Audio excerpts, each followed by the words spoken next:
여호와의 말씀이 두 번째로 요나에게 임하니라. 이르시되 일어나 저 큰 성읍 니느웨로 가서 내가 네게 명한 말을 그들에게 선포하라. 요나가 여호와의 말씀대로 일어나서 니느웨로 가니라. 니느웨는 사흘 동안 걸을 만큼 하나님 앞에 큰 성읍이더라. 요나가 그 성읍에 들어가서 하루 동안 다니며 외쳐 이르되 40일이 지나면 니느웨가 무너지리라. 40일이 지나면 니느웨가 무너지리라.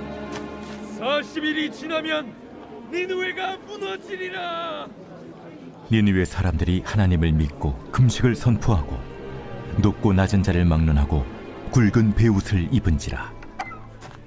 그 일이 니느웨 왕에게 들리매 왕이 보좌에서 일어나 왕복을 벗고 굵은 베옷을 입고 제 위에 앉으니라.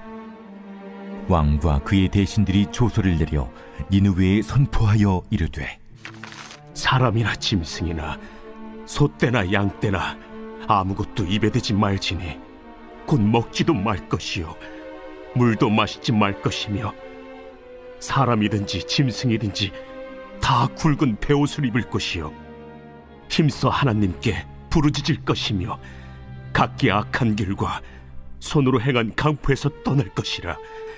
하나님이 뜻을 돌이키시고 그 진노를 그치사 우리가 멸망하지 않게 하시리라. 그렇지 않을 줄을 누가 알겠느냐. 하나님이 그들이 행한 것 곧 그 악한 길에서 돌이켜 떠난 것을 보시고 하나님이 뜻을 돌이키사 그들에게 내리리라고 말씀하신 재앙을 내리지 아니하시니라. 할렐루야, 할렐루야. 우리 찬양받기 합당하신 주님 앞에 감사와 찬양과 영광의 큰 박수 올려드리겠습니다. 우리 가운데 새로 행하신 주님, 아름다우신 주님의 이름을 찬양합니다. 주님으로 영광을 받아 주시옵소서. 할렐루야, 할렐루야.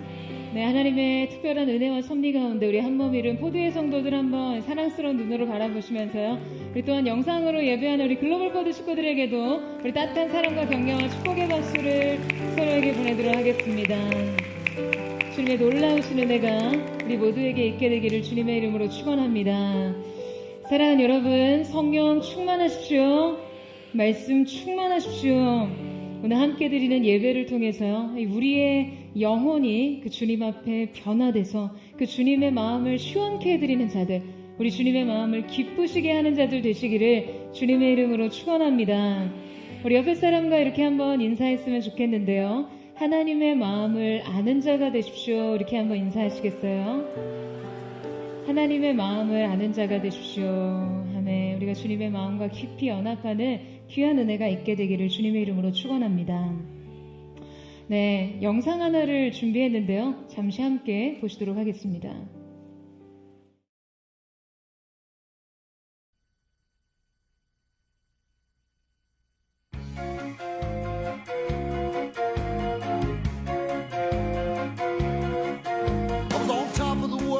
Living high was right in my pocket. I was living the life, things were just the way they should be. Went from out of the sky like a bomb comes some little punk in a rocket. Now all of a sudden, some strange things are happening to me. I had friends, I had lots of friends. Friends are gone, and I'm doing best I can carry on. I had power, I was respected, not anymore, and I've lost the love, the one whom I. 할렐루야. 네, 미처 BGM을 신경 못 썼네요. 여러분이 영상에서 전하는 이 메시지를 이해하셨나요? 자, 여러분, 무엇을 중심에 두고 보느냐에 따라서 다르게 보인다는 것이죠. 또한 영상 마지막에서 전한 이 메시지처럼 우리가 정답을 알고 있다고 해서 우리가 제대로 볼 수 있는 것은 아닙니다. 자, 그런데 문제는 우리가 답이 무엇인지 안다는 것으로 지금 우리가 무엇을 제대로 보고 있다고 착각한다는 거예요. 오늘 우리가 함께 읽은 본문 속에 주인공 요나도 그랬습니다. 요나는 하나님이 아닌 자신을 중심에 두고 보았어요.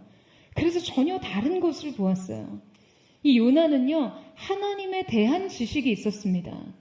하나님의 자비하심과 구원의 방식을 알고 있었어요. 하지만 그 지식대로 자신의 마음을 작동시키지는 못했습니다. 그는 그 니느웨를 용서하실 하나님의 사랑을 알았지만 그 용서를 조금도 마음에 품지 못했어요. 하나님이 어떠한 분이시라는 그 정답으로 세상을 볼 줄 몰랐어요. 그러니까 이 정답은 오히려 그에게 엄청난 오만과 독선으로 작용합니다. 하나님을 알면서도 결코 하나님의 사람다워질 수 없던 한 사람. 하나님에 관한 지식으로 결코 자신의 성숙과 변화를 만들어낼 수 없던 사람. 오늘 우리는 이 요나의 이야기를 통해서 우리가 그 하나님의 마음, 하나님의 시선과 관점 앞에 한 걸음 더 다가가기를 원하는데요. 여러분이 두 남녀가요, 한 가정을 이루고 그러다가 어려움을 겪고 헤어질 때 가장 흔히 이별의 이유가 되는 것이 여러분 무엇입니까? 네, 성격 차이예요. 그러니까 사랑으로 연합했다가도 이 차이를 극복하지 못하면요, 끝내 결별을 선언하게 됩니다. 그만큼 이 관계에 있어서 이 차이라는 것은요, 심각한 갈등과 이 위기의 원인이 되죠. 저는 요나서가 우리에게 던지고자 하는 메시지는 어쩌면 이 근본적인 차이라는 생각이 들어요. 하나님과 우리의 차이요. 그 요나는 그를 끈질기게 추격하시며 그의 연약함을 고쳐 쓰고자 하시는 그 하나님의 열심에도 불구하고 놀랍도록 끝까지 변하지 않는 죄의 고집을 드러내고 있습니다. 그리고 그 고집은 요나의 여러 가지 행동과의 특징으로 드러나고 있는데요. 이 변하지 않던 요나의 고집스러운 죄의 습성들이 그의 영혼 깊숙이 어떻게 스며들어 있었고 또 표현되었는지를 살펴보면서 우리 자신의 모습도 돌아보기를 원합니다. 자, 그 첫 번째 특징은 방어적인 순종입니다. 그 요나를 품고 있었던 물고기가 육지에 요나를 토해낸 후 다시 여호와의 말씀이 그에게 임하는데요. 일어나 니느웨로 가서 다시 심판을 선언하라는 명령이었어요. 자, 우리 함께 3장 3절에서 4절 말씀을 같이 한번 읽어보도록 하겠습니다. 시작. 요나가 여호와의 말씀대로 일어나서 니느웨로 가니라. 니느웨는 사흘 동안 걸을 만큼 하나님 앞에 큰 성읍이더라. 요나가 그 성읍에 들어가서 하루 동안 다니며 외쳐 이르되 40일이 지나면 니느웨가 무너지리라 하였더니. 자, 여러분, 드디어 물고기 뱃속에서 이 회개와 순종의 수업을 아주 톡톡히 받은 요나는요, 역시나 이번에는 말씀이 임하자 말씀대로 즉시 일어나 니느웨로 들어갑니다. 이전 시간에도 언급했지만 당시 아수르의 잔혹성은요, 정말 이 치를 떨 정도였어요. 실제 이 아수르의 역사서를 보면 아수르의 왕의 공포 정치와 이 군사 작전에 대해서 아주 매우 상세하고 과시적인 기록을 해두었는데요. 특히 요나서에 앞서 한 세기 전에 아수르를 통치했던 아슈르 나시르팔 2세의 연대기는요, 이 얼마나 소름 끼치고 잔인한지 그 내용의 진실성을 의심할 정도입니다. 그들은요, 이 주변국들에게 엄청난 파괴와 학살을 일삼았는데요. 주변 약소국의 포로들을 그들의 성읍 앞에 이 말뚝으로 박고 그들의 손목을 자르고 코와 이 귀를 다 자르고 눈을 뽑았다라고 기록하고 있어요. 뿐만 아니라 그들은 반역을 꾀한 관리들을 다스리기 위해서 사람이 단체로 그들의 껍질을 벗겼다고 기록합니다. 이 사람 가죽을 벗겼다는 게 도저히 이해할 수 없지만 심지어 이 인피로 그들이 무엇을 했는지 그리고 그때 쾌감이 어떠했는지가 지금 이 연대기에 아주 자세하게 기록되어 있어요. 그들은 이 인피들을 니느웨 성벽 곳곳에 걸어두기까지 했다고 해요. 그러니까 이후 이 아수르는 요나 시기에 이르러서 지진과 계기 일식 등의 거듭된 재해로 인해서 그들의 성읍들이 파괴되고 왕들의 공포 정치가 서서히 힘을 잃기 시작했는데요. 자, 바로 이때 요나가 이 성읍에 들어가게 된 것이죠. 여러분, 요나는 사실 이 명령에 순종하기 위해 아주 극심한 어떤 공포를 극복해야 했을 거예요. 그 공포심을 자극하고 극대화해서 상대를 지배하는 것이 이 아수르의 전략이었거든요. 그런데 그들의 성읍 중심에 들어가서 하나님의 심판을 선언해야 했으니 생각해보면 이 요나의 순종과 걸음은요, 결코 쉽고 가벼운 것은 아니었겠죠. 그는 거대한 탑과 신전과 성벽들로 둘러싸인 이 성읍 깊숙이 들어가 그들의 멸망을 예언해야 했습니다. 하지만 그는 갑니다. 이 명령에 순종한 것이죠. 앞서 하나님의 명령을 받은 후에 그분의 얼굴을 피하기 위해 그 즉시 일어나 도피하던 모습과는 매우 대조적인 행동을 보여줍니다. 하지만 여러분, 표면적으로 요나의 결정은요, 지금 그 행위에 있어서는 순종의 모습을 보여주고 있지만 지금 성경 여러 곳에서 이 어딘지 모르게 석연치 않은 기록을 우리에게 남겨두고 있습니다. 자, 먼저 성경은 니느웨가 분명 사흘길을 걸을 만큼 굉장히 큰 성읍이라고 이야기를 하고 있어요.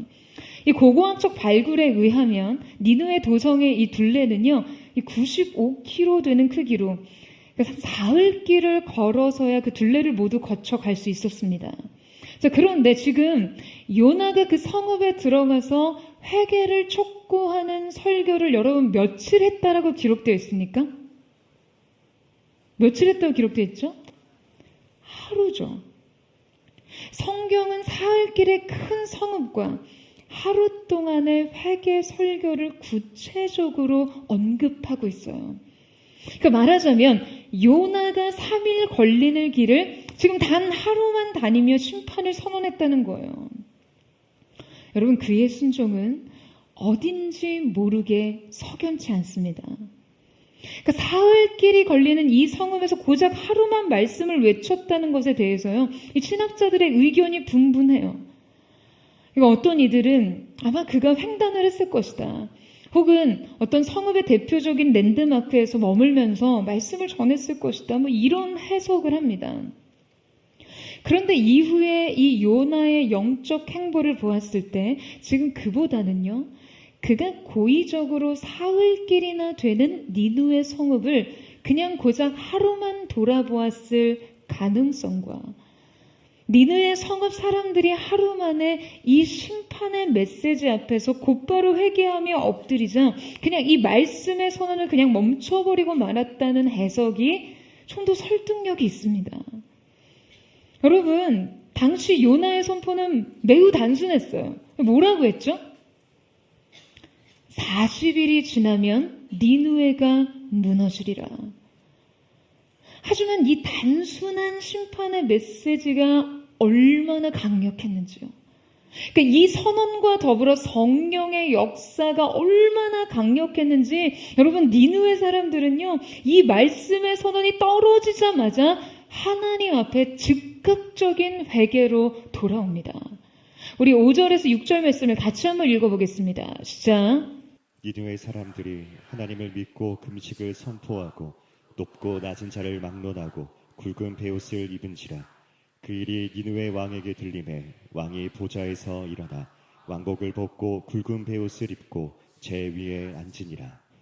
여러분, 요나의 이 심판 선언에 그냥 온 도시가 뒤죽어졌어요. 바로 이때 니느웨 성읍의 상태를 한번 상상해 보세요. 어떤 낯선 선지자로부터 전해들은 하나님의 말씀으로부터 그냥 온 성읍의 모든 사람들이 강력한 영적 대각성에 이르게 되었습니다. 그 니느웨 사람들이요, 왕부터 높고 낮은 자를 막론하고 굵은 베옷을 입고 제위에 앉아서 영적 각성과 회개를 선언했어요. 심지어 왕이 니느웨 조서를 내려서 사람부터 짐승들까지 금식을 선언합니다. 그러니까 여러분, 인간과 동물의 이 운명을 같은 선상에서 해석할 수 있는 것은 여러분 어떤 의식에서 나오는 것입니까? 바로 창조주 하나님으로부터 지음을 받은 대상으로 동질성을 갖는다고 해석한 것이죠. 그러니까 인간의 죄의 책임을요, 단지 어떤 행위에 국한하는 것이 아니라 피조 세계 전체의 책임으로 지금 바라보고 있었다는 거예요. 그들은 진정 깊은 회개로 나아갔습니다. 당시 니느웨 성의 밥을 굶을 뿐 아니라 그냥 물조차 마시지 못하던 아이들과 짐승들의 그 울음소리와 신음소리가 얼마나 요람스럽고 처절했을지 여러분 한번 상상해 보세요. 여러분, 아이들이요, 이 배꼽시계가 울릴 때 아이를 먹이지 않으면 어떻게 되는지 아세요? 너무 당연한 건데, 여러분, 아이들은 인정사정 없이 웁니다. 그냥 막 자지러지게 울어요. 미친 듯이 웁니다. 그냥 울다가 지쳐서 잠이 들 때까지 울어요. 최근 포드의 동역자들이 여러 명 출산을 했어요. 근데 이 출산한 자매들이 하는 말이요, 목사님, 애가 너무 울어요. 그럼 제가 뭐라고 하겠어요? 애는 원래 울지.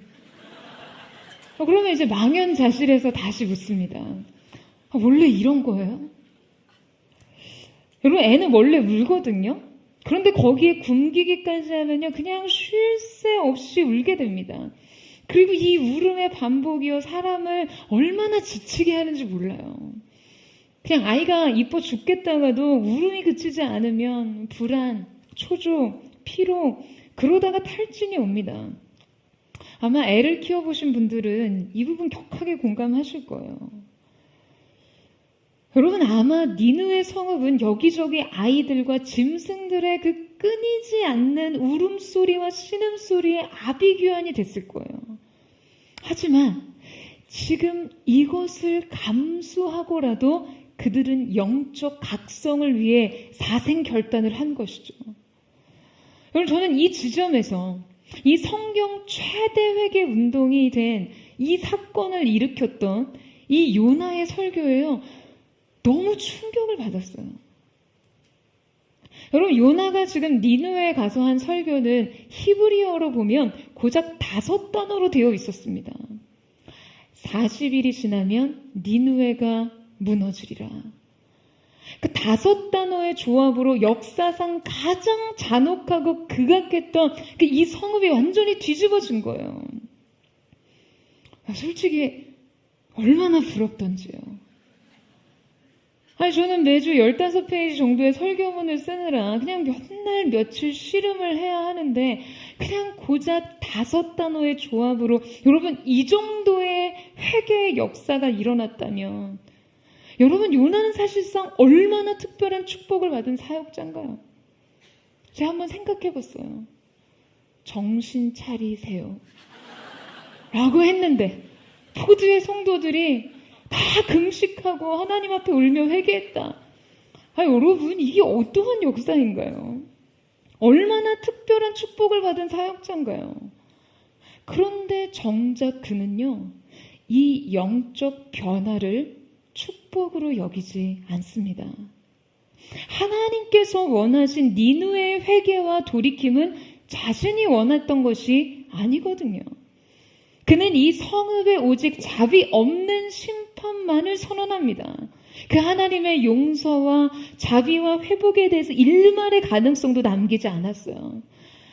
폭풍으로 때려 맞은 이상, 물고기 뱃속까지 들어가 놨던 이상, 이 요나는 이 순종을 미룰 수 없고 그냥 그 하나님의 절대 주권 앞에서 또다시 항거할 수 없었기 때문에 주님의 이 명령을 이행하기는 했지만요.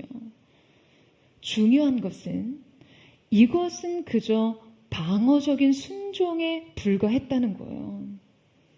했다 이거죠. 했으니까 더 말하지 말라는 거예요. 아무리 형식에 불과했어도 내 할 일을 했는데 시비 걸지 말라는 거예요.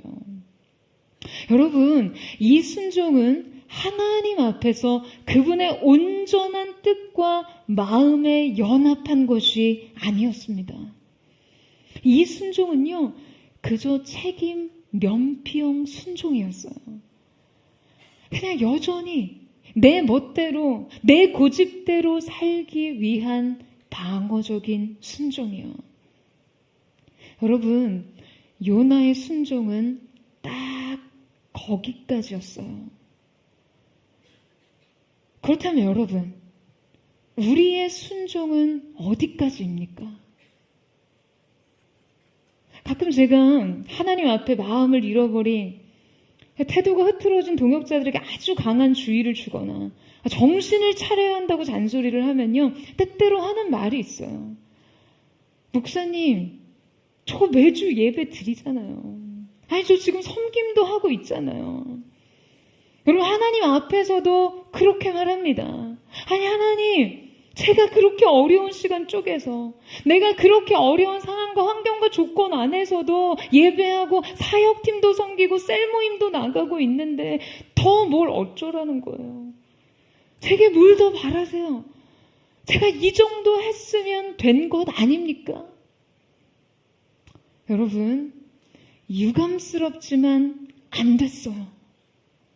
그 정도 했어도 아닌 건 아닌 것입니다. 여러분, 하나님께서는 우리의 방어적인 순종, 형식적인 순종, 마음 없는 껍데기 신앙의 행위가 필요한 분이 아니세요. 여러분, 이 사실을 믿으세요? 여러분, 우리가 대체 하나님을 어떻게 생각하고 있는지, 과연 우리의 생각과 선택과 결정과 모든 판단의 중심에 하나님이 계시는지를 돌아봐야만 합니다. 여러분이 여러분의 수많은 사정과 수많은 이유에도 불구하고 어떠한 행위를 게을리하지 않았다는 것으로 여러분 하나님 앞에서 충분하다고 생각하시나요? 여러분, 우리 주님을 그렇게 과소평가하지 마세요. 우리가 주님 앞에 헌신하고 생색내면 안 됩니다. 여러분, 동의하세요? 자기가 할 수 있는 최소한의 순종으로 명분을 삼아서는 안 된다는 것이에요. 여러분, 우리는 2주에 걸쳐서 요나의 불순종과 또 오늘 이어지고 있는 이 순종의 두 가지 형태를 모두 살펴보지만 이 두 가지 행위가 모두 마음의 방향에 있어서는 크게 다르지 않다라는 것을 보게 됩니다. 외형은 순종의 모양을 취했지만 마음은 여전히 완고합니다. 본질적으로 순종이나 불순종이나 지금 요나의 중심으로 보았을 때 요나의 그 마음은 다를 게 없었다는 것이에요. 여러분, 하나님 앞에서 우리가 어떠한 일을 하느냐 혹은 안 하느냐보다 더 중요한 것이 있다면 그것은 어떤 마음으로 행했는가에 있습니다. 사랑하는 여러분, 여러분의 행위로 동기를 숨기려고 하지 마세요. 우리의 행위가 동기까지 선하게 해주지는 않습니다. 저는 오늘 저와 여러분의 순종이 온전하고 순전한 것이 되기를 주님의 이름으로 축원합니다. 하나님의 시선으로 볼 수 있는 마음, 하나님의 마음으로 품는 그 마음의 순전한 동기로 주님 앞에 순종하는 거룩한 하나님의 사람들 되시기를 주님의 이름으로 축원합니다. 요나 안에 있던 고집스러운 죄의 습성은 두 번째 특징으로 여실하게 나타나는데요. 그것은 바로 정당한 분노입니다. 지금 하나님의 명령을 이행하기는 했지만 사실상 요나의 마음은 하나도 변한 것이 없었어요. 요나는 이 니느웨의 회개와 각성으로 인해 지금 이 성읍에 대한 하나님의 심판을 철회하셨다는 것을 알고 이러한 반응을 합니다. 자, 우리 함께 4장 1절에서 3절 말씀을 같이 한번 읽어보도록 하겠습니다. 시작. 요나가 매우 싫어하고 성내며 여호와께 기도하여 이르되 여호와여 내가 고국에 있을 때 이러하겠다고 말씀하지 아니하였나이까. 그러므로 내가 빨리 다시스로 도망하였사오니 주께서는 은혜로우시며 자비로우시며 노하기를 더디하시며 인애가 크시사 뜻을 돌이켜 재앙을 내리지 아니하시는 하나님이신 줄을 내가 알았음이니이다. 여호와여 원하건대 이제 내 생명을 거두어 가소서. 사는 것보다 죽는 것이 내게 다음이니이다 하니. 자, 여러분, 이 본문 말씀은요, 요나가 하나님의 자비와 용서에 대해 매우 노골적이고 과격하게 화를 내고 있는 것을 아주 생생하게 기록하고 있습니다. 그러니까 감추어져 있었던 요나의 속내를 그대로 진술하고 있는 것이죠. 당시 요나의 마음의 상태는요, 히브리어 원문의 표현에 의하면 막 주체할 수 없을 정도로 뜨겁게 타오르는 분노의 상태를 고스란히 표현하고 있습니다. 게다가 그는요, 단지 자신의 감정만을 표현한 것만이 아니라 그의 불순종의 정당성마저 주장합니다. 내가 이럴 줄 알았다는 거예요. 내가 이럴 줄 알고 고국에 있을 때 그래서 다시스로 도망을 한 거라는 것이죠. 하나님 앞에서 내가 도망한 게 옳았다는 거예요. 그리고 하나님이 은혜롭고 자비롭고 노하기를 더디하시는 분이시기 때문에 하나님의 이 완전한 성품이 자신에게 가장 부당하다는 거예요. 그는 이 구원에 결코 참여하고 싶지 않고 기여하고 싶지 않기 때문에 자신은 사력을 다해 이 일을 막아섰고 저지하려고 했다라는 거죠. 하지만 그분의 사랑 때문에 결국 자신이 생각한 그냥 그 최악의 시나리오대로 되어버렸어요. 그에게는 하나님의 완전함조차 정죄의 대상이 되어버렸고 자신의 강팍과 오만과 거역과 불순종은 그냥 모두 정당했습니다. 여러분, 그의 분노가 어찌나 과격하고 거친지 그는 니느웨가 심판을 모면하고 용서받는 것을 보느니 그냥 자신을 죽여달라고 얘기합니다. 내가 이 꼴 보고 사느니 그냥 죽는 게 낫다는 거예요. 여러분, 그는요, 거대한 폭풍 한가운데 자신을 삼켰던 그 물고기를 준비하신 하나님을 경험했기 때문에 지금 그의 생명이 철저하게 주님께 속해 있다는 것을 알았습니다. 그러니까 쉽게 말해서 죽는 것도 내 맘대로 안 된다는 걸 안 거죠. 자기를 그냥 죽여달라고 했는데도 아니 물고기를 예비하셔서 자기를 바닷속에서 건져 올리실 줄 누가 알았겠어요. 그는 자신의 목숨이 철저하게 하나님께 달려있다는 것을 경험했잖아요. 하지만 지금 이 주권은 인정하면서도 그는 여전히 자신의 의를 포기할 수는 없었어요. 자신의 이 의와 정당성은 이 모든 것을 훨씬 뛰어넘는 것이었으니까요. 여러분, 이것이 얼마나 강력한 죄입니까? 자기의 의라는 것이요, 여러분, 이렇게 깨트리기가 어려운 거예요. 아니, 여러분, 사람이 웬만해서 목숨이 왔다 갔다 한 이상 정신을 차릴 것 같잖아요.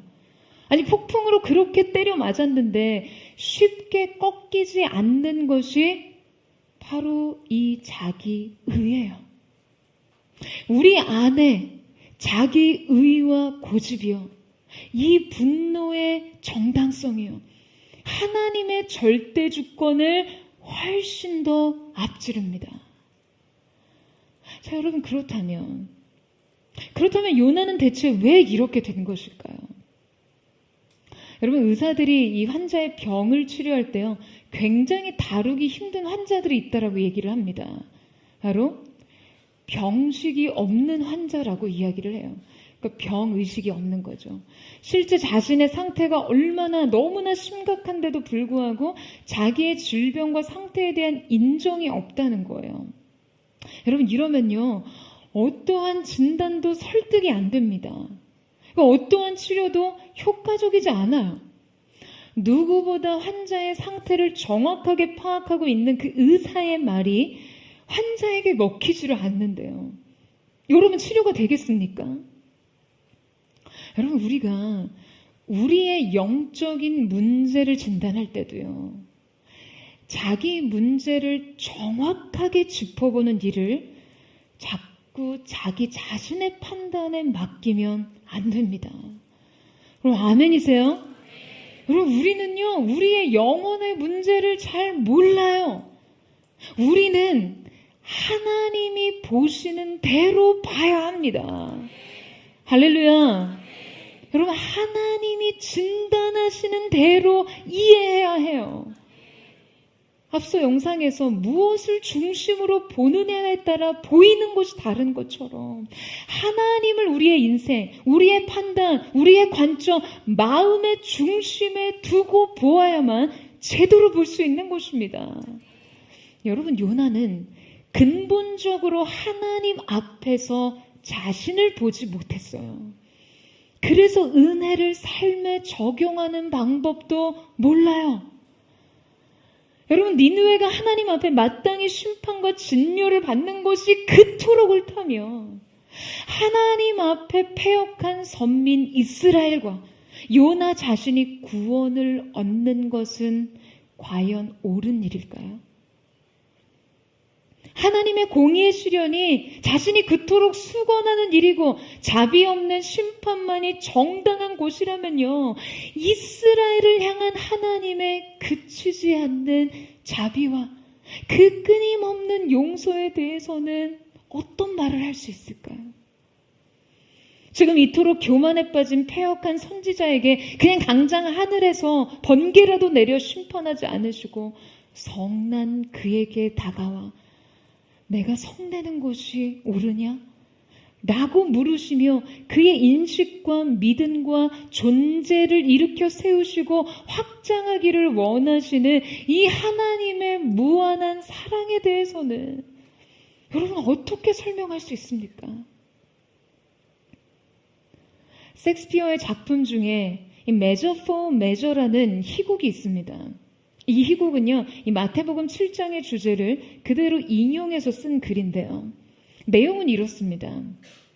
이 비엔나 공극의 공작 빈센티오는요, 어느 날 이 엔젤로라는 아주 엄격한 귀족 영주에게 그 나라의 기강을 바로잡게 하기 위해서 이 수도승으로 변장해 암행을 떠나게 합니다.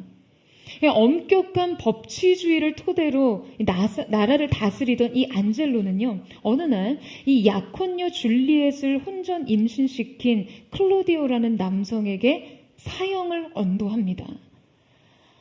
이 사실을 알게 된 클로디오의 동생 이사벨라는요, 이 안젤로를 찾아가서 그 자신의 오라비인 클로디오의 사면을 요청하게 되죠. 바로 이때 안젤로는 이사벨라의 아름다운 그 모습에 욕정을 느끼고는 오라비의 목숨을 구해주는 대신 그녀에게 순결을 요구하게 됩니다. 여러분, 이게 얼마나 이율배반적입니까? 아니, 법치주의 원칙과 명분으로 한 사람의 욕망과 욕정을 그토록 자비 없이 처벌하면서 정작 자기도 똑같지요. 다만 자신은 권력이 있기에 죄를 은폐할 수 있었던 것이죠. 강력한 처벌 이면에, 그 자비 없는 심판 이면에는 자기 죄와 본성에 대한 그 은밀한 은폐가 있었다는 것이에요. 여러분, 이 희곡을 통해 섹스피어는 자신을 잊은 인간의 추함을 드러냅니다. 그 권력의 힘에 기대어 자신 역시 얼마나 나약한 인간인지를 망각한 그 사람의 추한 얼굴 말이죠.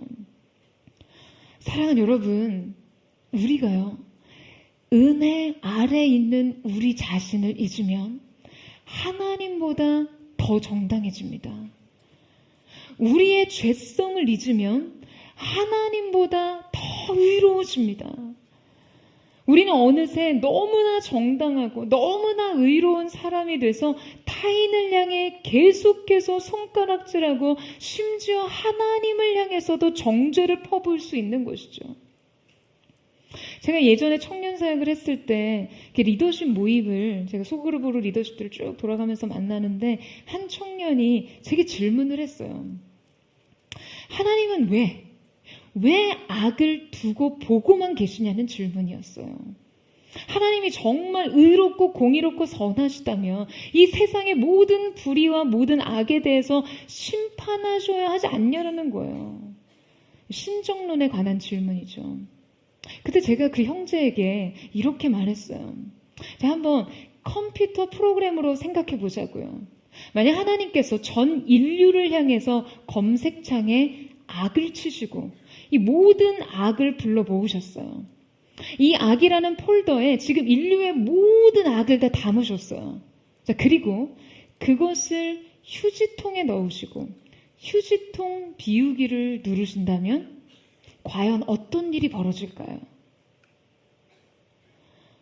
여러분, 어떤 일이 벌어질까요? 저는 확신하건대 그 순간이 바로 그냥 지구 종말이죠. 저를 포함한 우리 모두가 그냥 흔적도 없이 사라지고 말 거예요. 여러분, 세상에 여전히 악이 존재하는 것은 하나님의 부재와 무능의 증거가 아니라 사랑과 자비의 반증인 것이죠. 하나님의 용납과 오래 참음의 기다림의 증거입니다. 여러분, 우리가 범하는 심각한 오류는요, 세상에서 사라져야 할 그 악이 하나님의 주저없는 심판을 받아 마땅한 그 악이 내 안에는 없다고 자신하는 그 오만과 교만입니다. 여러분은 어떻게 생각하세요? 여러분, 휴지통에 들어가지 않을 자신 있으세요? 여러분, 우리에게 자기 연약함이 보이지 않을 때, 그때가 바로 가장 연약한 상태입니다. 자신의 오류를 찾을 수 없을 때, 그때가 가장 위험한 상태일 수 있어요. 그냥 문제투성이만 보일 때가 가장 문제다라고 생각하셔야 돼요. 우리가 우리 자신을 제대로 보려면 우리는 이 오류와 연약함을 먼저 발견할 수 있어야만 합니다. 하지만 거기까지에 머문다면 그것 또한 불완전한 것이에요. 완전한 발견이란 이 모든 연약함과 동시에 내 안에서 은혜를 발견해야 하는 것입니다. 여러분, 아멘이세요? 내게 베푸신 하나님의 은혜를 발견할 줄 알아야, 그제서야 우리는 여러분 하나님의 그 공의를 제대로 이해할 수 있는 것입니다. 이 은혜를 먼저 보지 않으면 여러분, 우리는요 그 무엇도 제대로 볼 수 없습니다. 저는 오늘 이 예배를 통해 우리가 그 하나님의 임재와 영광 앞에서 우리 자신을 제대로 발견하고 이 은혜 앞에 겸허히 우리 자신을 인정하는 시간이 되기를 주님의 이름으로 축원합니다. 우리의 연약함을 발견하되 동시에 우리 안에 두신 그 하나님의 크신 은혜를 발견하는 거룩한 은총이 저와 여러분 가운데 있게 되기를 주님의 이름으로 축원합니다. 자, 하지만 이 발견에 실패한 요나 안에 있던 이 고집스러운 죄의 습성 세 번째 특성은 공격적인 독선입니다. 여러분, 그런 놀라운 영적 대부흥의 현장을 눈앞에서 목격하고도요, 다시 침륜의 자리로 떨어져 나가는 모습을 보여주고 있어요. 우리 함께 5절 말씀을 같이 한번 읽어보도록 하겠습니다. 시작. 요나가 성읍에서 나가서 그 성읍 동쪽에 앉아 거기서 자기를 위하여 초막을 짓고 그 성읍에 무슨 일이 일어나는가를 보려고 그 그늘 아래에 앉았더라. 여러분, 이 성령의 역사가 니느웨 성을 강하게 뒤흔들고 있는 동안 그는 보란듯이 그 성을 빠져나갑니다. 사명의 자리를 이탈해요. 하나님의 부르심의 자리를 박차고 나갑니다.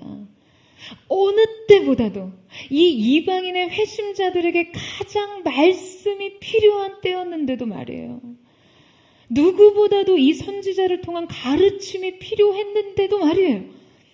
그가 니느웨 성읍에 거주했다면 아마 그 성읍의 모든 사람들에게요, 엄청난 대접을 받았겠죠.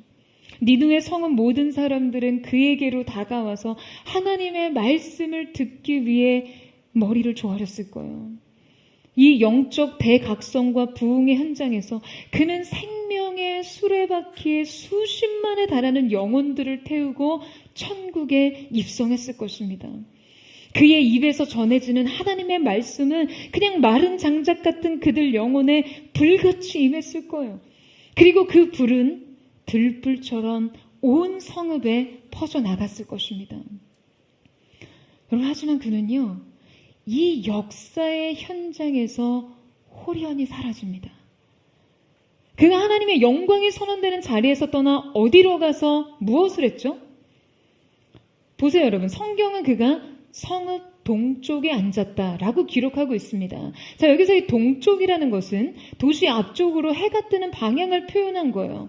그는 아마도 니느웨 성의 한눈에 보이는 높은 지역에 가서 올라 앉았을 거예요. 여기 앉아라는 동사 원형 야샤브라는 것은 그 자리에 오래 앉거나 기거하고 있다라는 것을 표현하는 말인데요. 아마도 이 표현은 그가 혹시나 하나님께서 원래 그들에게 선언한 대로 40일이 지나며 그들의 성읍이 무너질 거라는 선언을 했기 때문에 아주 혹시나 하는 마음에서 지금 이 심판의 시점을 기다리고 있었다라는 것이죠. 성경은 이때 그의 행위를요, 매우 구체적으로 묘사하고 있습니다. 그가 자기를 위하여 초막을 치었다라고 기록하고 있어요. 그는 분명 유함한 12만 명에 달하는 이 니느웨 성이 하나님의 본래 심판 선언대로 40일이 지나면 진멸해서 떼죽음을 당할 것을 지켜보기 위해서 이 자리에 앉아 있었어요. 그는 분명 40일이 지나면 이 성이 무너지리라고 외쳤기에 40일이라는 이 시한에 희망을 걸었어요. 그는 자기를 위하여 초막을 지었다고 했습니다. 이때 초막은 이 나무를 엮어서 만든 간이 천막을 표현하는데요. 그 인구 수십만에 이르는 이 성읍의 몰락을 지켜보는 그 자신의 안위와 편의를 위해서 애써 이 초막을 손수 지었다는 거죠. 그냥 한 도시의 떼죽음을 좀 편하게 지켜보기 위해서 손수 그늘을 조성하던 선지자의 모습을 생각하면요, 여러분, 섬뜩합니다. 그리고는 그는 성읍에 무슨 일이 일어나는 것을 보려고 앉았어요. 이 보려고에 해당하는 라라는 동사 원형은 어떠한 대상의 시선을 떼지 않고 주의 깊게 관찰한다는 의미입니다. 자, 그러니까 요약해서 그가 회개 부흥운동이 일어났던 니느웨에서 자기의 사명과 부르심을 등지고 빠져나와서요, 그 성읍이 한눈에 내려 보이는 곳에 자리를 잡고 앉아서 이곳에 심판이 임할지도 모르다는 일말의 가능성과 신락 같은 희망을 붙잡고 눈을 시퍼렇게 뜨고 지켜보고 있었다는 것이에요. 자, 여러분, 이때 요나의 상태는 어떠했을까요? 그는 부르심의 자리에서만큼은 수많은 사람들을 변화시키고 죽음에서 생명으로 일으키던 자였지만 이 자리를 독단적으로 이탈해버립니다. 그리고 초막 아래 홀로 외로이 거하면서 그는 매우 공격적인 독선에 빠져 있었어요. 이 독선적인 자기 심려는 도시의 멸망을 봐야 직성이 풀리는 지경에 이르렀습니다. 그냥 그 악인들의 피를 봐야 속이 풀릴 것 같은 것이죠. 여러분, 우리도 우리 자신에게서 종종 요나의 독선을 발견합니다. 나와 마음이 맞지 않는 대상, 나의 기준에 부합하지 않는 상태, 나의 정의의 기준에 미흡한 공동체를 발견할 때 우리도 종종 스스로 이탈해서 홀로 고독한 자기 초소를 짓기 시작한다는 거예요. 이곳에서 우리는 스스로 자처한 그 외로운 천막 아래서, 그 초막 아래서 냉소적인 구경꾼이 됩니다. 그곳에서 나름대로 자기 신앙의 집을 짓습니다. 하지만 그곳은요, 고독하고 쓸쓸합니다. 부르심을 떠난 이상 할 일이 없어요. 그래서 그저 눈을 떼지 않고 면밀히 그냥 누군가를 관찰하면서 재판관 역할에 더욱 집중하게 되는 것이죠. 여러분, 그는 봅니다. 집요하게 봐요. 눈을 떼지 않고 봐요. 하지만 그가 누군가의 불의와 심판에 주목하고 집착할수록 하나님을 볼 수 없었고 자신을 볼 수 없어졌습니다. 여러분 혹시 이 오버뷰 이펙트라는 말을 들어보셨나요? 이 오버뷰 이펙트라는 말은요, 이 우주 비행사였던 이 화이트와 플랭크가 처음으로 사용한 신조어입니다. 그리고 그들이 쓴 책의 제목이기도 한데요.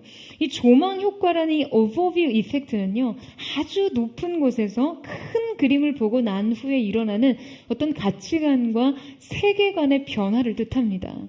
화이트, 에드거, 미첼 등 우주 비행사들이 이 우주 공간에 가서 지구를 내려다 보았을 때 느꼈던 어떤 그 경이로운 경험이요, 그들의 삶을 어떻게 변화시켰는지에 대해서 이야기를 해요. 그것은 우주 비행사들이 공통적으로 경험한 변화였어요. 그 비행사들은 높고 넓은 우주 공간에서 그 지구를 내려다보면서 한결같이 그동안 자신에게 너무나 소중하다고 생각해서 집착했던 문제들이 얼마나 작고 사소한 일이었는지를 생각하게 됩니다. 그냥 저 아래서 내가 아웅다웅 하면서 마치 그게 전부였던 것처럼 살았던 것들이 그냥 너무나 의미 없고 쓸데없는 일처럼 느껴지는 것이죠. 심지어 우주에서 지구를 내려다보니 나라가 국경을 두고 갈등과 분쟁을 겪고 어떤 자국의 이익을 위해 싸우는 그것조차도 이게 너무나 작아 보였던 거예요.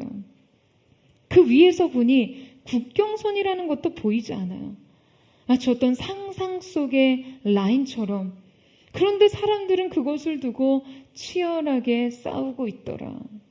그냥 오로지 자신의 가족과 친구, 사는 지역 등에 대해서만 생각하던 좁은 시선이 그 우주를 다녀오고 난 뒤에 확장되었어요. 그래서 그들은 하나같이 말합니다. 큰 그림을 보고 나면 더 이상 이전과 같은 방식으로 살 수 없어요. 여러분, 저는 우리의 영혼의 가장 확실한 오버뷰 이펙트를 알고 있어요. 그것은 바로 하나님을 보는 것입니다. 여러분, 아멘이세요? 하나님의 마음과 그분의 생각을 품는 것이에요. 저는 오늘 이 시간 여러분이 그 은혜를 목도하기를 주님의 이름으로 축원합니다. 여러분, 우주에서 지구를 내려다보는 것보다 이것이 훨씬 더 초월적이라는 것을 알고 계시나요? 우리는 때로 삶에서 직면하는 수많은 문제들과 여러 가지 갈등을 바라보면서 점점 더 편협해지고 점점 더 고집스러워지는 자신을 발견합니다. 자기 문제에 함몰되어 타협할 수 없는 고집, 물러설 수 없는 자기 정당함, 굽힐 수 없는 자기의, 이 모든 것들은요, 작고 작은 자신의 세계를 빠져나와 크고 위대하신 하나님 앞에서야 내려놔주는 것들이에요. 주님을 보면 내가 제대로 봐줍니다. 주님의 크심을 알면 나의 작음이 보여요. 주님 앞에 서면 내가 그어놓은 온갖 정의와 오름의 경계선들은 여러분 곧장 흐릿해질 수밖에 없습니다. 그냥 내가 내 전부를 걸고서라도 지키고 싶었던 내 자존심의 문제가 얼마나 작고 사소한 일이었는지를 깨닫게 되는 것이죠. 사랑하는 여러분, 오늘 이 시간 영적으로 오버뷰 하세요. 우리가 주님을 보고 나를 보면 더 이상 이전과 같은 방식으로 살 수 없습니다. 여러분, 이 사실을 믿으십니까? 여러분, 하나님께서는요, 오늘 요나에게 그 오버뷰를 보여주세요. 하나님께서는 근동지방의 그 자결하는 뙤약볕을 피할 수 있는 박넝쿨을 요나를 위해서 예비하셨어요. 아마 이 그늘은 요나의 거처에 훌륭한 어떤 그늘막이 되어주었을 거예요. 하지만 하나님께서 이튿날 이 새벽에 벌레가 그 박넝쿨을 갉아먹게 하신 데다가 막 뜨거운 열기를 가진 동풍까지 불게 하시죠. 그러자 요나가요, 또 이 상황에 참기 힘든 고통과 분노를 느끼면서 그냥 또다시 사는 것보다 죽는 것이 낫다고 말하기 시작합니다. 그때 하나님께서 뭐라고 말씀하시나요? 자, 우리 요나 4장 10절에서 11절 말씀을 같이 한번 읽겠습니다. 시작. 여호와께서 이르시되 내가 수고도 아니하였고 재배도 아니하였고 하룻밤에 났다가 하룻밤에 말라버린 이 박넝쿨을 아꼈거든. 하물며 이 큰 성읍 니느웨에는 좌우를 분별하지 못하는 자가 12만 명이요 가축도 많이 있나니 내가 어찌 아끼지 아니하겠느냐 하시니라. 여러분, 하나님께서는 요나에게 그 하나님의 마음과 관점을 일깨워 주기 위해 이 모든 경험을 열어주신 것이죠. 자기 감정에 함몰되어 성내고 분노하는 이 고집스러운 요나에게 하나님의 마음과 그분의 관점으로 지금 이 모든 것을 다시 볼 수 있는 영적인 새로운 전망대를 열어주셨습니다. 하나님 아버지의 마음, 그분의 사랑과 공의, 자비와 긍휼에 대해서요. 그리고 요나서는 이렇게 끝이 납니다. 성경은 그 다음 침묵합니다. 이제 그 답을 할 수 있는 것은 요나 한 사람이 아닌 우리 모두의 몫이어야 하기 때문이에요. 여러분, 저는 우리가 정말 오늘 우리 각자가 적어 내려간 이 답이 우리의 삶에 새로운 오버뷰 이펙트를 만들어내기를 주님의 이름으로 축원합니다. 여러분의 인생 속에서 그거 아니라고 하실 때, 여러분의 인생이 그토록 소망하던 일들 속에 하나님의 거절된 응답 속에서 마치 그 말씀에 순종하는 것 같지만 마음은 전혀 하나님 앞에 동이지 않은 채로 여전히 그 마음 끝에 분내며 성내며 하나님 앞에 원망과 모든 책임의식을 전가하는 그러한 태도로 있지는 않으세요? 여러분, 저는 오늘 하나님께서 이 예배 속에 우리의 인생에 하나님의 관점, 하나님 중심의 마음, 하나님 중심의 계획으로 우리의 인생을 새롭게 조망함으로 우리의 세계관이 새롭게 리모델링 되는, 우리의 마음이 주님 앞에서 새롭게 재건축되는 거룩한 은혜가 있게 되기를 주님의 이름으로 축원합니다. 여러분, 우리가 이 요나서를 피상적으로 해석하면 요나서는요, 요나가 필요한 하나님으로 해석되기 쉽습니다. 하나님이 한 사람이 필요해서 사명을 부여하시고 추적해서 징계하시고 도로 다시 세우시는 것처럼요. 아니요, 여러분. 하나님께서 요나를 추격하시고 요나를 쫓아가신 것은요, 하나님에게 요나가 필요해서가 아니에요. 요나에게 하나님, 절대적으로 하나님이 필요했기 때문입니다. 요나가 하나님의 사랑과 긍휼이 아니면 영원히 멸망을 받을 수 없는 그런 존재이기 때문에 이것이 요나의 영적 실체입니다. 저는 오늘 저와 여러분이 이 무한한 하나님의 자비와 사랑 앞에서, 이 말씀 앞에서 우리 모두에게 그 은혜가 동일하게 경험되므로 그 사랑 때문에 이제 여러분의 삶 속에 새로운 인생의 답을 써내려갈 수 있는 거룩한 은혜가 있게 되기를 주님의 이름으로 축원합니다.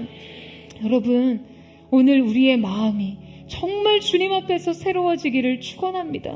주님 앞에 정직하게 직면하며 그 하나님의 임재 속에서 우리의 마음이 새로워지는 은혜, 그 마음으로부터 새로운 인생 여정의 이야기가 쓰여지는 거룩한 은총이 있게 되기를 주님의 이름으로 축원합니다. 우리 함께 찬양하며 기도하며 나아가겠습니다. 사랑하는 주님, 오늘 우리가 우리의 인생 나뉘어진 마음으로 우리 인생 자기 초막을 짓고 그렇게 정말 하나님의 뜻이 이루어지기보다 내 인생, 내 뜻과 내 계획이 이루어지기를 원하는 마음으로 그렇게 고집하며 하나님 앞에 성내며 분노하며 책임 전가하며 그렇게 앉아있는 한 사람으로 인생을 살았던 모든 것을 주님 앞에 회개하며 나아갑니다.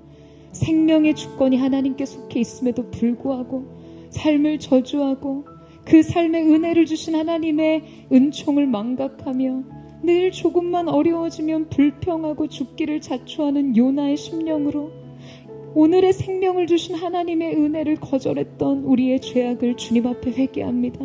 주님 오셔서 우리의 마음을 새롭게 해주십시오. 우리의 마음의 중심에 하나님 당신을 두고 우리가 주님의 관점과 시선으로 우리의 삶을 다시 보게 되는 귀한 역사가 나타나게 하여 주시옵소서. 우리 그 마음 고백하며 주님 앞에 나아가기를 원합니다. 주의 도를 내게 알리소서. 진리의 길로 행하리.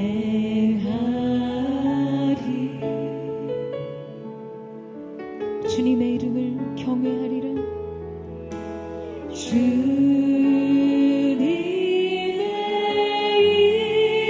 이름을 경외하리라.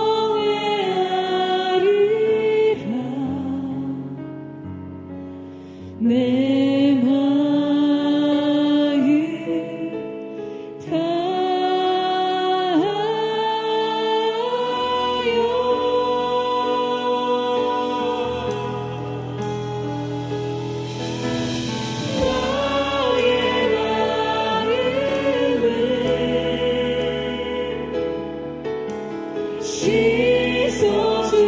씻어주시고 내 발걸음을 주의 길로 인도하소서.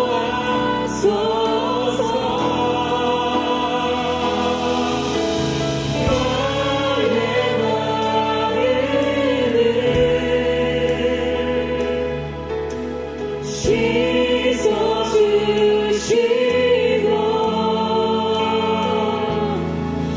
내 발걸음을 주의 길로 인도하소서. 주께로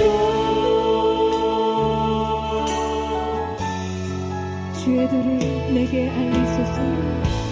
주의 도 내게 알리소서. 진리의 길로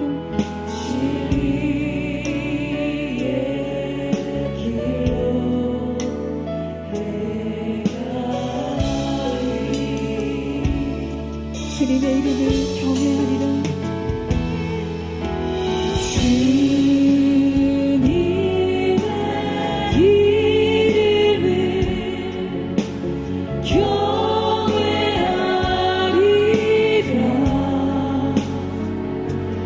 내 마음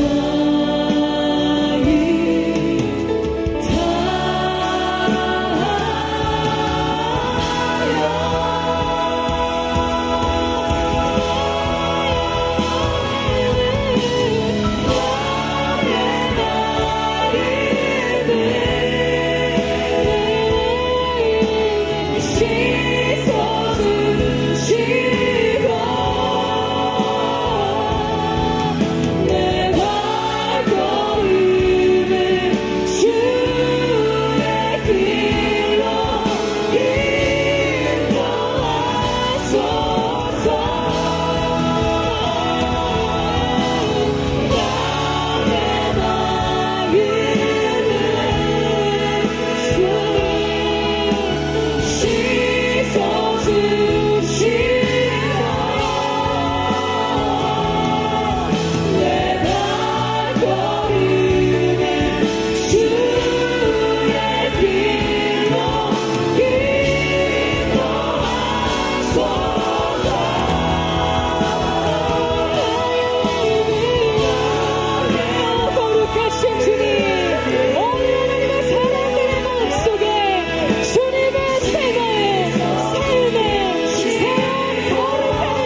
주시옵소서. 전심으로 주님을 찾고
사랑하는 여러분, 오늘 여러분의 마음속에 이 요나의 마음과 같이 주님이 하라고 하신 거 했잖아요.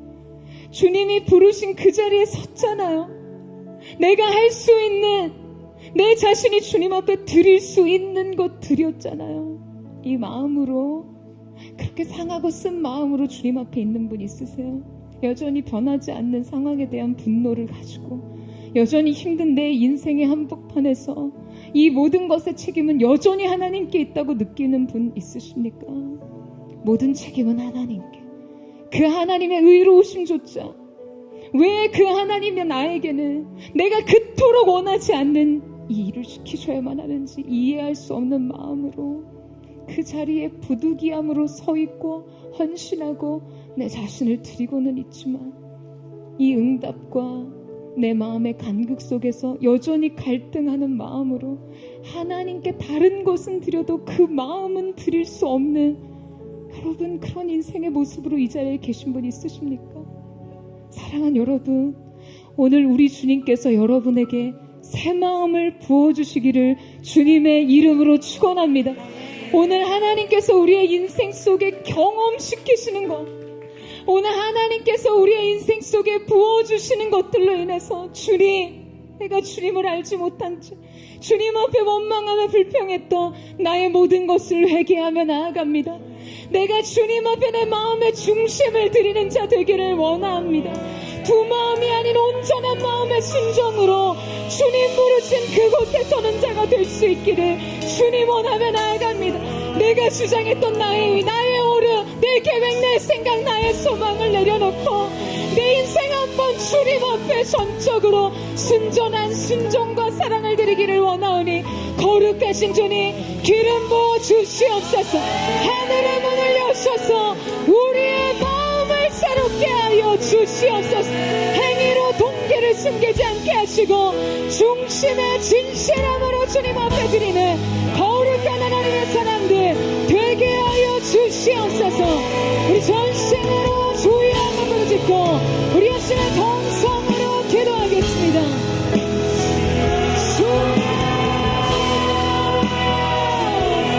사랑하는 주님, 오늘 이 시간 우리가 하나님 앞에 여전히나 내 중심으로 생각하는 판단하니, 그래서 나로 인해서 내 생각과 계획과 결론으로 치우쳤던 우리 모든 삶을 주님 앞에 회개하며 믿음의 시선을 두고 하나님의 중심에 두고 우리의 삶에 다시 번호가 있기를 원합니다. 주님의 마음으로, 주님의 생각으로, 주님의 사랑으로 다시 한번 우리의 삶을 볼 수 있기를 원합니다. 주님 명하신 일을 바라볼 수 있기를 원합니다. 주님 기름을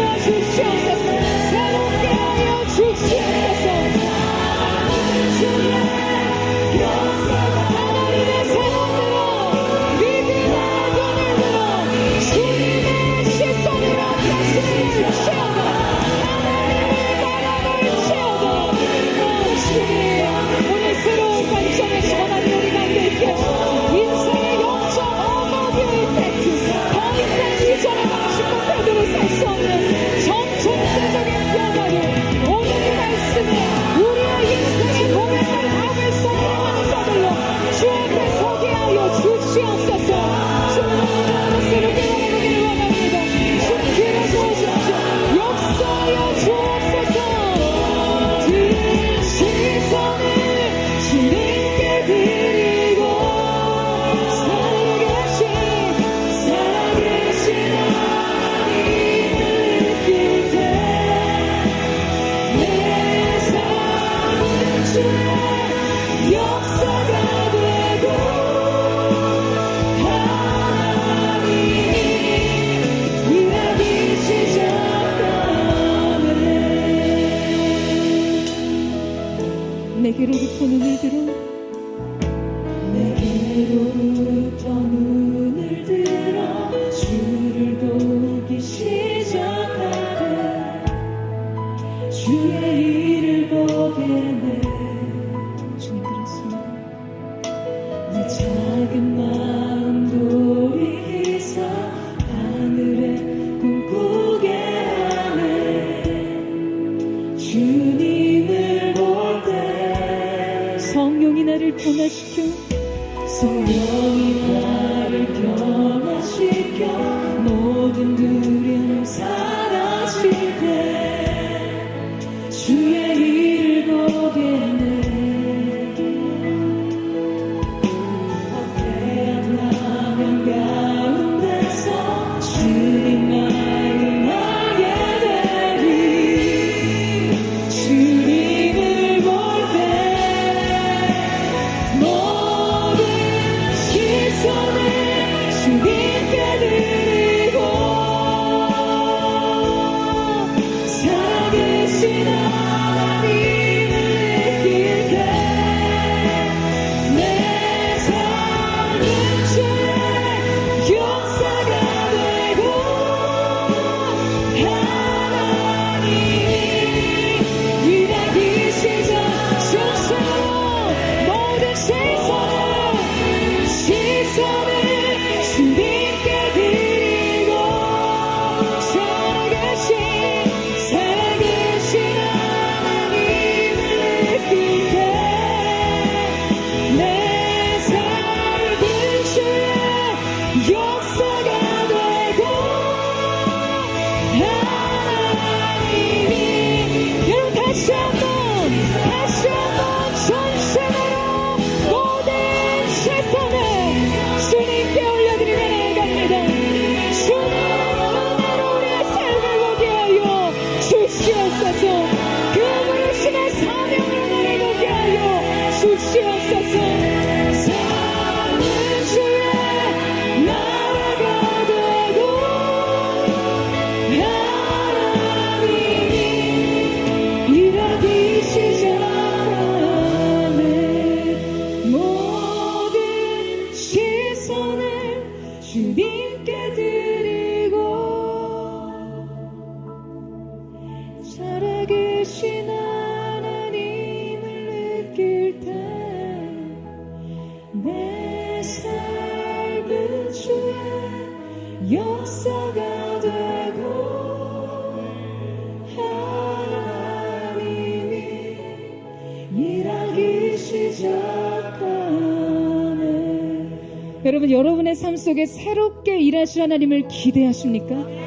오늘 여러분 새로운 영적인 전망, 하나님의 조망의 효과, 오버뷰 이펙트를 누리는 은혜가 있게 되기를 주님의 이름으로 축원합니다. 오늘 내가 어찌하여 성냄이냐?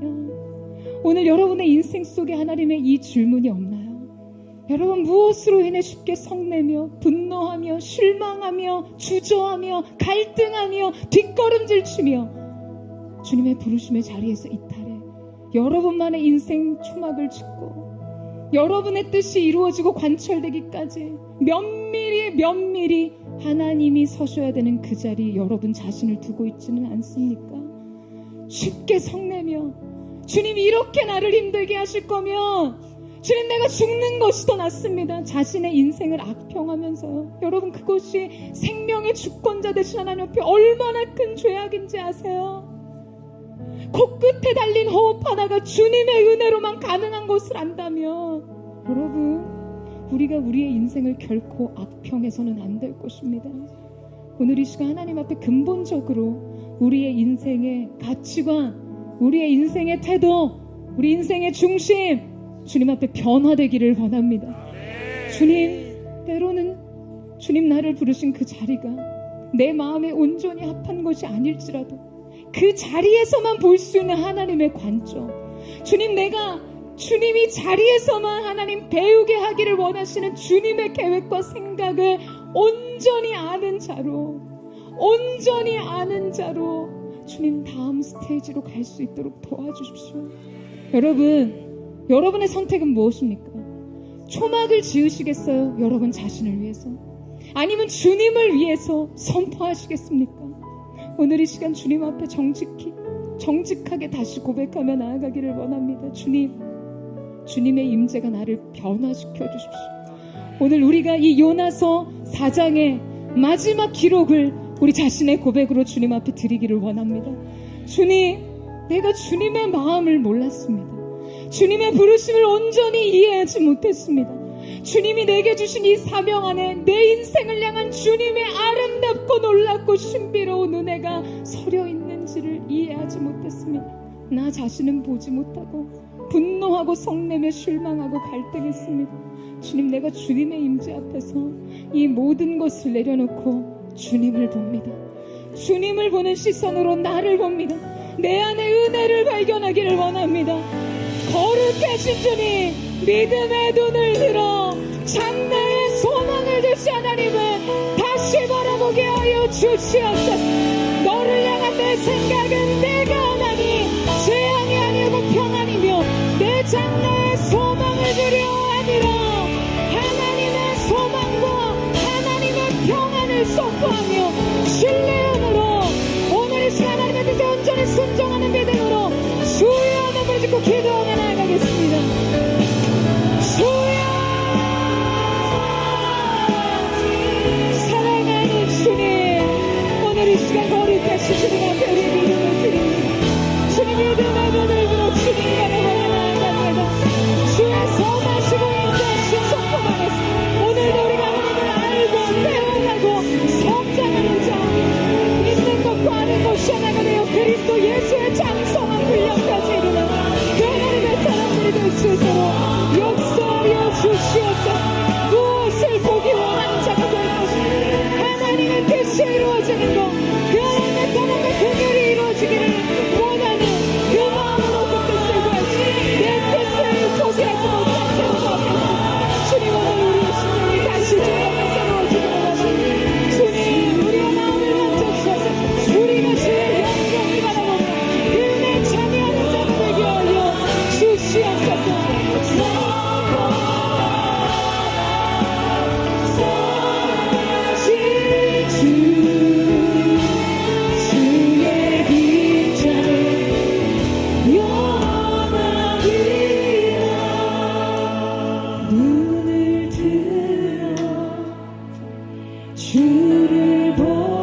주님께서 언제나 우리의 마음의 중심을 보시는 줄 믿습니다.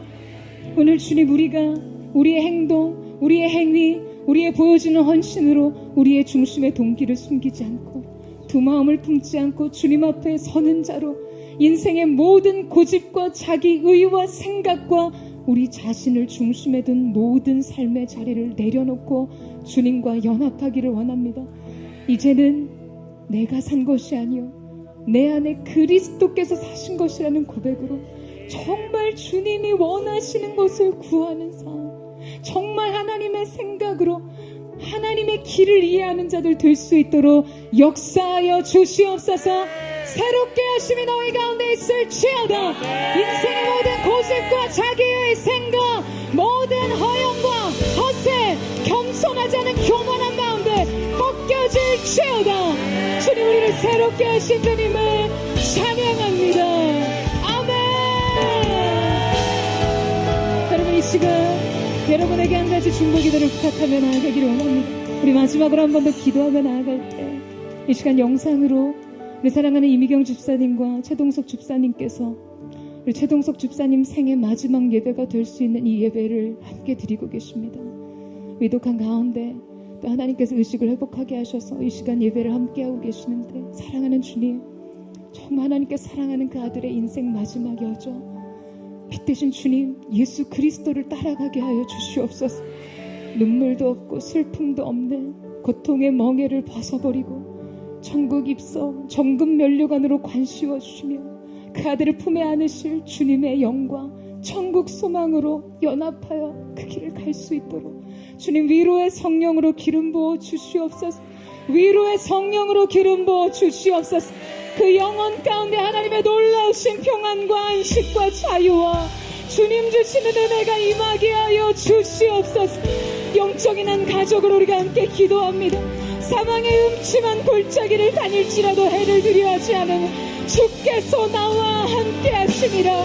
영원한 생명을 예비하신 주님과 빛 대신 주님 예수님을 따라 그 손 붙잡고 마지막까지 승리의 길을 가게 하여 주시옵소서. 우리 사랑하는 우리 누구의 집사님의 하나님 손을 잡아며 최동석 집사님을 택하며 우리 주의 한번을 짓고 중보하며 기도하며 나아가겠습니다. 사랑하는 주님, 이 시간 주님 사랑하는 아들의 있어서 아프고 고통스럽고 외로웠던 그 삶, 지나갔던 모든 삶의 고통과 주님 외로워하여 주시고 주님의 사랑의 기름으로 부어주시옵소서.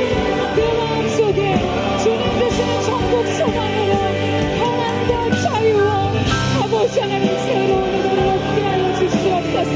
내 아들아, 내가 너를 위로하기를 원하고 내가 내 품에 너를 안기를 원한다. 주님 말씀하시니 내 아들아, 인생을 품으시는 주님 앞에 눈물도 고통도 없는 사랑하고 멍에를 벗어버리고 주님 안에 얻는 귀한 역사가 있을 수 있도록 주님 함께하여 주시옵소서.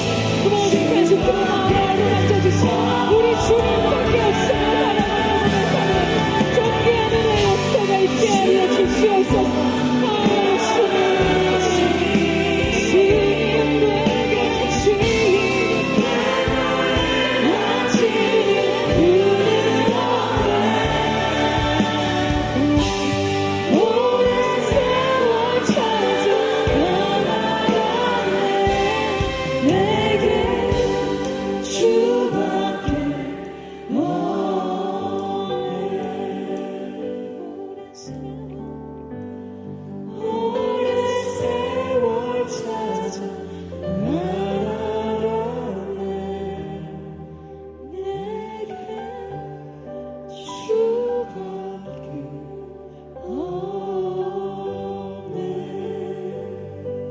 사랑하는